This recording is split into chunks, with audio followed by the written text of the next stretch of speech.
Kia ora and welcome to this episode of the Amateur Austenite. I'm Frances Duncan, an author and the founder of the Jane Austen Society of Aotearoa, New Zealand. My co-host is Rachel Pilwar. Hello. Today we're discussing Chapter 8 of Emma by Jane Austen. Yeah, I have a one-sentence descriptor for this one. Emma and Mr Knightley fight about Harriet's refusal of Mr Martin. Succinct and exact. I think I expected better of you. Why are you not being a good girl? And all of his interactions with her. This is a really good scene between these two characters. He is pretty much just reading her the riot act. Harriet's so upset about rejecting Mr Martin that she stays at Hartfield, and Emma's like, well, also really good to make sure she doesn't get into any trouble. She is not your child. She does treat Harriet a lot like a child throughout their relationship. It is almost like she is trying to be a parent. She's not letting Harriet have her own autonomy.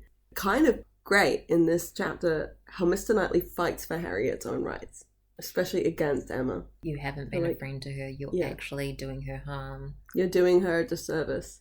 Safest to keep her at Hartfield, away from the possibility of anything relating to Mr Martin. The only reason that they can have this frank conversation is because Mr Woodhouse goes for his little walk, his daily constitutional. Two of them are alone in a house. So they can yell at each other. The impropriety. And Mr Woodhouse is, I'm so sorry to be leaving you, but Emma knows that I must go for a walk right now. She'll look after you. We invalids think we are privileged people. Dude, he is so privileged. He is so privileged. He's a rich white guy. I think about this all the time when I'm out in the evening going home and I'm checking over my shoulder, just seeing if anyone else is around me, trying to stay aware.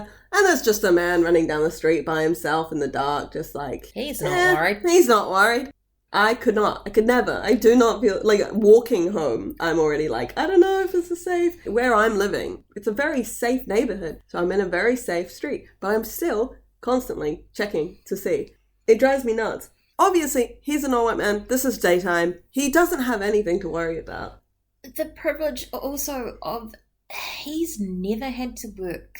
He can go for his walks at any time of the day. His entire social circle revolves around him and his wants, his gentle selfishness. Mm-hmm. Where he can go. Is he feeling well enough to go out? What's the weather doing? It's all catered to him. And that is privilege. But this also comes back to what we talked about a few episodes ago about the possibility of him being autistic. This shows neurodivergence of I have to go for this walk. It's part of his regular schedule. It's he needs to do it. It's potentially bordering on OCD as well, of needing to do this thing. Otherwise, everything's going to go wrong. Nothing's okay. If I don't go on this walk, I'll get unwell. I'll be unwell. I need to do this walk for my health. Yeah, sounds pretty accurate. As an autistic person, I give this my tick of approval. But Mr Knightley starts off in the cutest way. I have good news. He's so happy for Robert Martin, who, while someone he works with, is almost a friend. He's oh, this is fantastic. They're both going to be happy. Understands the reality of life and the situation, and that this would be an excellent match for both of them. I wonder if he's a little demeaning to Harriet by calling her a pretty little creature, but Emma also refers to her as little often. And whether it's due to age or even just height is a question. I'm how tall is Harriet? Is she actually little? Compared to Mr Knightley, sure. But compared to Emma? Well, they say she's plump and has blue eyes and light hair, but I don't remember if she's tall. But I also feel in a lot of books in this stage, and even not just from this era, but in general, that the term little is used in a passively derogatory way. It's almost used to, oh, you're so little, you're less, or not even less, to kind of just be oh, you're not strong and independent and you're a pretty little thing. It's the little ones you should be scared of. Honestly, short people syndrome, where it's they're super angry because they're shorter. The more you try and disenfranchise someone, sometimes the more that person's going to rise up. I feel Mr Knightley's got a good read on Harriet, though, because he says her character depends upon those she is with. And in good hands, she will turn out a valuable woman. The Martins will look after her. You're oh yeah, this is so true. Her character is changing a lot because of Emma. The Martins would look after her and make sure she's all good. She would be well adjusted. She would be happy. She would have almost anything she could want. So different to Mr Elton, who's like, you've done everything for Harriet. The line her character depends upon those she's with. We've had this discussion before about being slightly different with different friends. Yeah. You change kind of how you act and how you behave and what you say depending on who you're with. And maybe that's part of this as well. With Emma, she's not being herself. She's being this kind of more demure thing to be subservient to Emma. But with the Martins, she's probably more confident and maybe a bit more outspoken. If she was with Mr Elton, she'd probably just start shriveling up into herself and not being... It would be as if... Or eventually one day could become nearly as pompous and arrogant as he is. Or as bitchy as his wife ends up being. Yeah, he'd be a bad influence on her, definitely. Yeah. And Emma wants to take it as a compliment. Oh, yes, I'm the good hands. She's asking for it. I hope the good hands may not be wanting. Look at what a good job I'm doing. And he's like, okay, you want a compliment. You cured her of her schoolgirl giggle. Does anyone really get over the schoolgirl giggle? No. The context actually, oh, you're making her less silly, less naive. But actually, I don't think that's the case at all. I think she's keeping her in that state of not maturing. Because she's making all the decisions for her and not allowing Harriet to have the agency to make her own decisions. One thing that everybody knows you kind of learn from is learning from your mistakes or the mistakes of others. In the end, Harriet might see this friendship with Emma as that she'll see that giving Emma so much power over her is actually a mistake that she'll learn from to become less naive. Oh yeah, she was really lovely, but actually she tried to keep me away from my husband. And all of the strife that came, this heartbreak that I had, all came about because of her. Maybe one day Harriet will recognise that. It would be nice to think, but I'm not sure Harriet is capable of thinking meanly of anybody. But yeah, he takes a while before getting into it. She might be delayed by something happy. Emma's like, oh God, I hate everyone in library. The gossip. I hate everyone. And he says, Harriet may not consider everybody tiresome that you would. And the best line, Emma knew this was too true for contradiction and therefore said nothing. I love that she knows that Mr Knightley has got one on her in this situation. I cannot complain with this true statement that he's made. He knows her so well. I love him calling her out. It's part of what makes this my favourite chapter in the book, I think. It's just that he is scathing in a way that Emma is purely just unable to defend her actions. Emma always has something to say. Emma always has something to say. They finally get to the point. And Emma ends up telling him Mr. Martin wrote his proposal to Harriet and was refused. What a way to change the room. She has to say it again before he can believe it. What, he calls her a simpleton and foolish? And then again, Emma does the same sort of argument she was making to Harriet. It is always incomprehensible to a man that a woman should ever refuse an offer of marriage. A man always imagines a woman to be ready for anybody who asks her. Kind of accurate, but again, Emma, no. Why are you so smart and so stupid at the same time? Yeah, I'm like, in general, sure. In this situation, get out. Go away. This scene where Mr. Knightley, there's the line of, after Emma's told him, where he says, Mr. Knightley actually looked red with surprise and displeasure as he stood up in tall indignation. Ooh, tall indignation, not just indignation. Tall indignation. His indignation is filling his entire frame right now. He is so livid. And at first he thinks it's on Harriet. What's she thinking? How could you do this? His sudden understanding of this is Emma's doing. He kind of realizes, nonsense, a man does not imagine any such thing. But what is the meaning of this? Harriet Smith refused Robert Martin? Madness. He just can't understand the situation at first. He's such a realist. This is an insane decision. This is an insane thing to do. What is going on? What la-la world have I entered into that she would refuse him? Because he even sees a bit further down. I thought even Emma would be happy for her. She's safe. She's marrying a nice guy. And he calls her out. You wrote her answer. You persuaded her to refuse him. You're so right. This is your doing. But he points out the realness of this, which Emma is refusing to see. She has no parentage. We assume she's got no money, so no respectable relations. She is a parlour boarder at a school. She's not smart. She's not sensible. No, nothing useful. She's pretty young. She's pretty. She's good-tempered. That's it, man. She's not witty. It's a sad but accurate depiction of Harriet's character. That she has many faults. She's lacking a lot. And that this actually still would have been quite an advantageous marriage to her. He can see it more clearly. I think he says something about her being blinded by her affection for Harriet.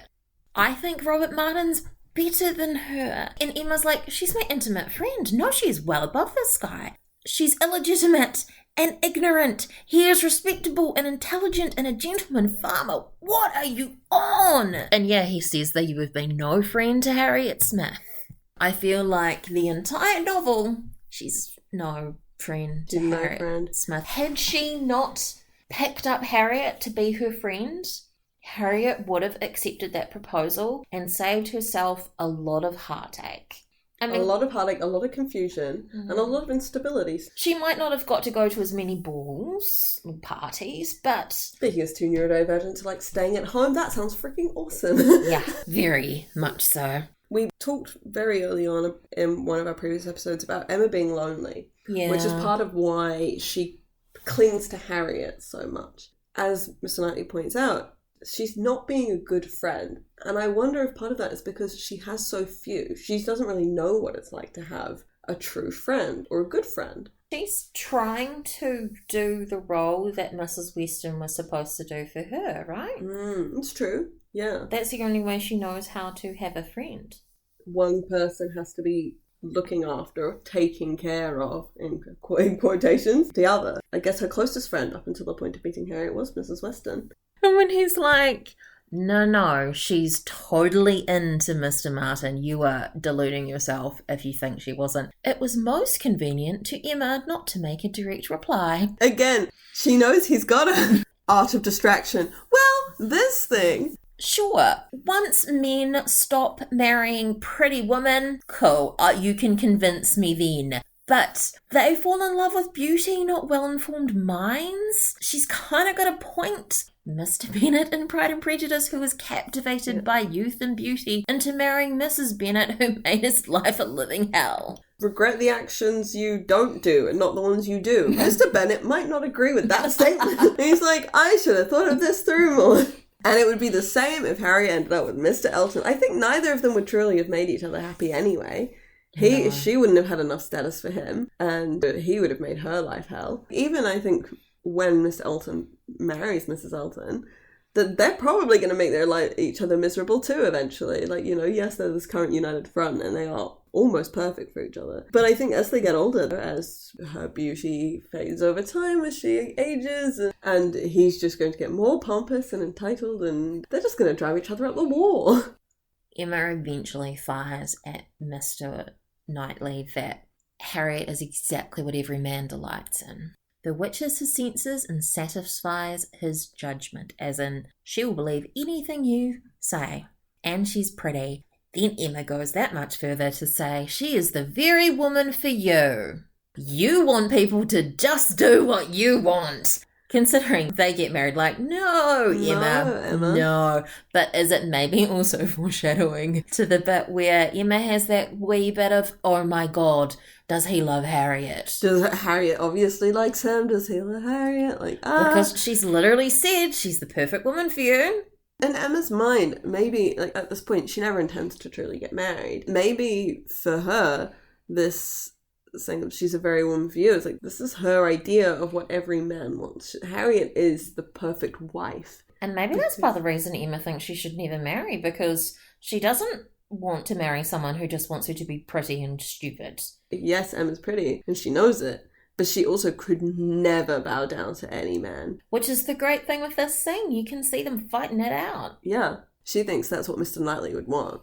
But it's obvious she doesn't really know Mr. Knightley as well as she thinks she does. He wouldn't be happy with someone who just agreed. He needs to have that conversation. You can tell how much during this chapter that actually they kind of enjoy sparring with each other. Yeah. You know that as a married couple, they'll be fighting. They'll still love each other and they probably won't go to bed angry. But there'll be some very intense discussions.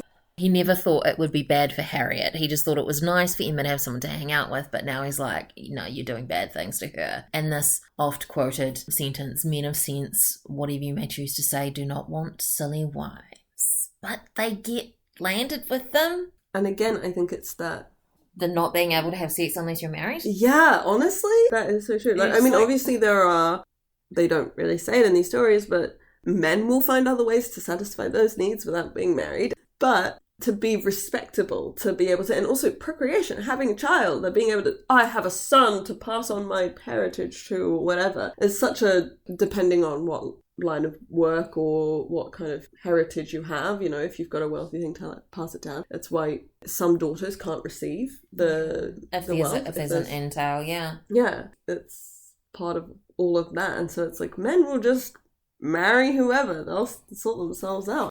And they may not choose or want silly wives necessarily, but when you're only seeing someone in public, it's different. It's so hard to get to know someone with such limited interaction. It's one of those things, though, back to Pride and Prejudice, of how obvious it is, not just at home, but to people even at the balls, how silly Lydia and Kitty are. How Mr. Darcy says, like, the impropriety of your family, and specifically the sisters. And it's like, Mr. Wickham by no way would have wanted a silly wife. He wanted to get money. He wanted to get back, I think, at Elizabeth and at Darcy. And Lydia was there, and she was ready, and she was willing, and he knew her.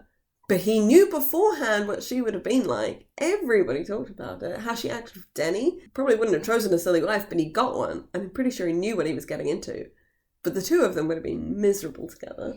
And I think this is the same in a lot of ways, is that he's right. I don't think any man would purposely choose a silly wife. But they'll choose silly wives over being bachelors forever. Not that they have the pressure to get married as much as women did in this time. They don't have a time clock on their bodies to produce babies. So dumb. Yeah, that argument goes on for quite a while.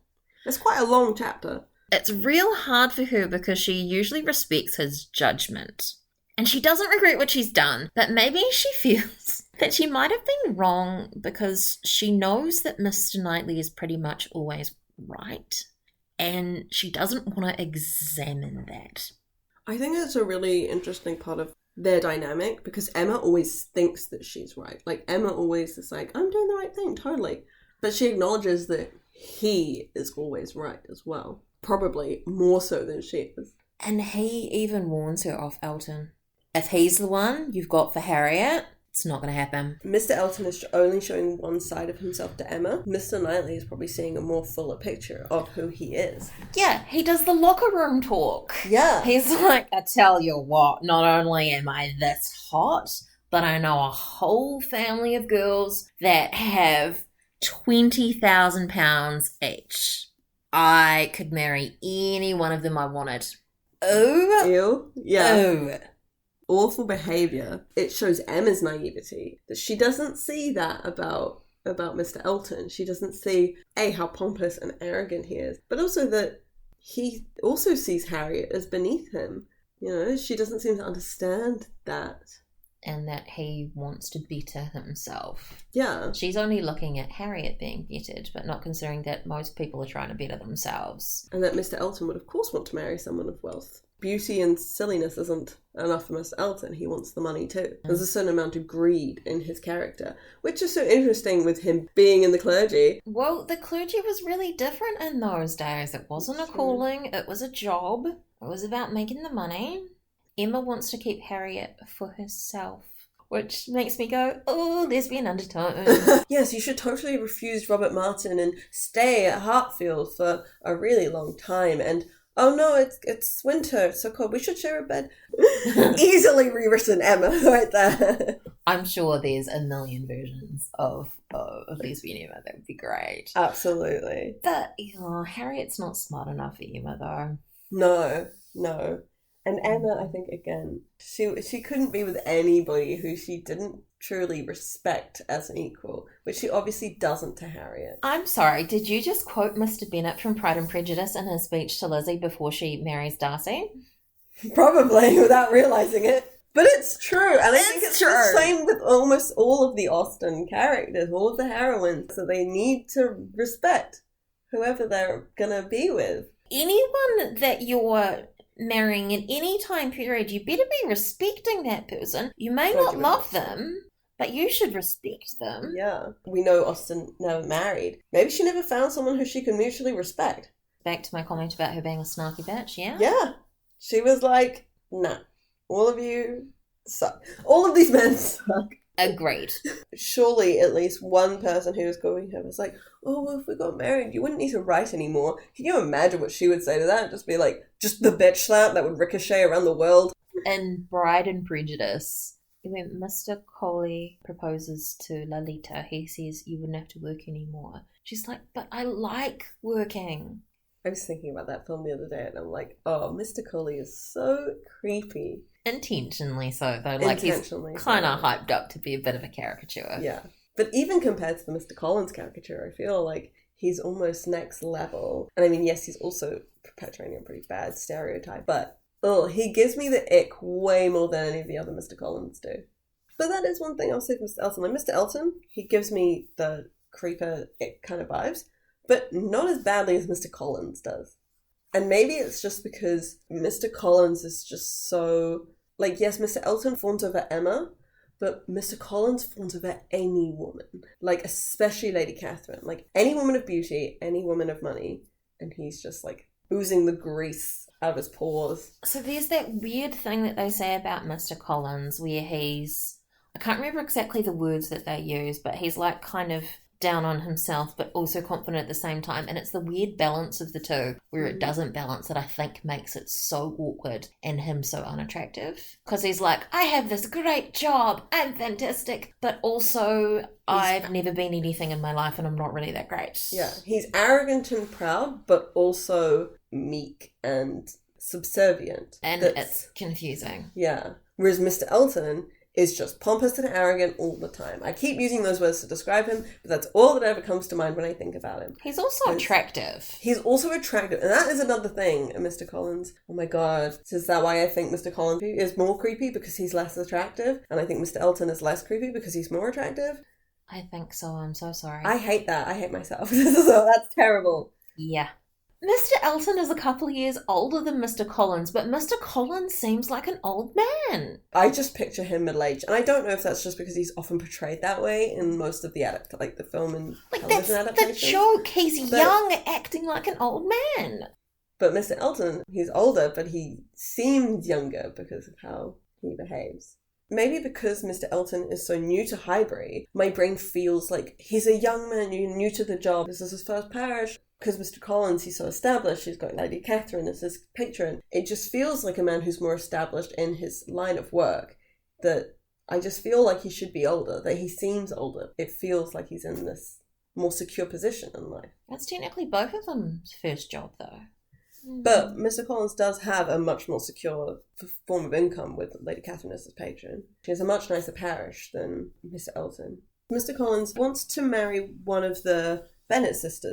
That was his original plan, is to kind of marry one of the sisters so the money stays with them. But he is looking more at the beauty rather than the money. He's going to get their money anyway. He could marry any one of them. He's not looking for money. Whereas Mr. Elton is really trying to promote himself to get in a better class of society. Which, actually, now we're discussing this, I think Mr. Elton is more ick.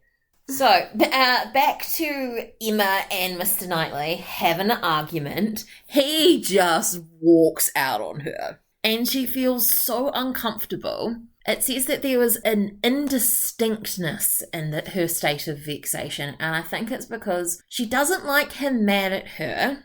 But she's also not willing to admit that she is wrong, and I think on some level she knows she's wrong, and that's why she feels uncomfortable. I agree. She values Mr. Knightley's opinion quite very highly, and so while she didn't recognise that she had done wrong herself, as soon as he points it out, she's like, oh no, what have I done? But she'll never say it. She's too proud. She'll never want to acquiesce. And I actually wonder, with most of their arguments, who normally wins. I feel like Mr. Knightley, on the logic side, wins more often, but just would probably let it go more to appease Emma in some ways, to just kind of let it go. She argues herself round, even about Mr. Elton. She's like, nah, Mr. Knightley hasn't seen him like I have. No, you haven't seen him like Mr. Knightley has when he's around men and he's being himself. You're different with different people. He's gonna be more himself with boys. Which sucks. Until he gets married, and then his wife is going to see his true self, and it's going to be awful. Harriet comes back. Thank God Harriet didn't come back in the middle of this argument. Oh, it would have been so... What if she'd been listening outside the door or something? Like, can you imagine how awful that would be? To hear these two people just who are way above you in station yelling at each other about Emma's decision for Harriet, and also just judging your actions in the end as well, because despite it being Emma's prompting, Harriet is the one who's going to live with those consequences, so she makes that decision. Can you imagine just overhearing two people arguing, being like, what have you done? Why have you done this to her? And it's like, she wants this. And, you know, just having two people discuss you. And then she's talking about Mr. Elton. It all comes back to Elton. All roads lead to Elton.